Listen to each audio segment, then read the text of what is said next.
మరి మన పాఠశాలలో చదువుతున్న పునీత్, మరి వాళ్ళ ఫాదర్ మదరు రామాంజనేయులు గారు, కోటేశ్వర్ గారు, మరి వీరు ఒక చక్కటి ఒక్క బీరువా చూడండి వెనకాల ఉంది, తల్లికి వందనం కానుకతో చక్కటి బీరువా మరి పాఠశాల కొనిచ్చారు. మరి అందరూ ఒకసారి గట్టిగా క్లాస్ పెట్టండి. వాళ్ళు నేను అడిగాను ఏంటంటే మీరు పాఠశాలకు ఎందుకు అందిస్తున్నారంటే, అలాగే సార్ మరి పిల్లల ద్వారా వచ్చిన ఆ అమౌంట్ పిల్లల ఇంప్రూవ్మెంట్కి, డెవలప్మెంట్కి, పాఠశాలకు కానీ మరి దాన్ని నడిపించే ఆ సైంటిఫిక్ అప్రోచ్ ఏర్పాటు చేసే ఆ వ్యక్తులు కానీ స్పాన్సర్ చేస్తే బాగుంటుందని అనిపించిందండి మాకు.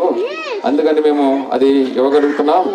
తల్లిదండ్రులు అందరూ ఈ దిశగా ఆలోచిస్తే బాగుంటుందని మేము స్టార్టింగ్ మా మోటివేషన్గా మేము ఈ బీరువా స్పాన్సర్ చేస్తున్నాము. మాకు శ్రీనివాస్ సారు మా పిల్లల్ని ఆ సైంటిఫిక్ అప్రోచ్ వైపు నడిపిస్తున్నారు.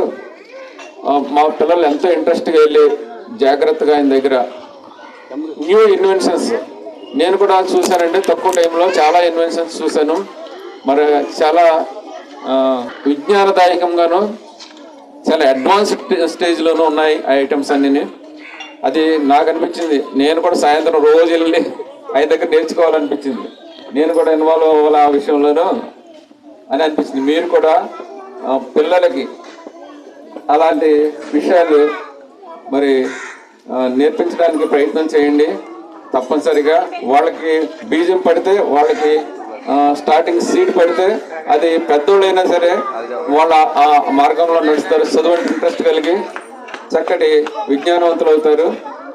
మరి మన అందరూ చాలా బాగా, మన పేరెంట్స్ అందరూ చాలా కోఆపరేటివ్గా ఉన్నారు. మన పసివేదల గ్రామంలో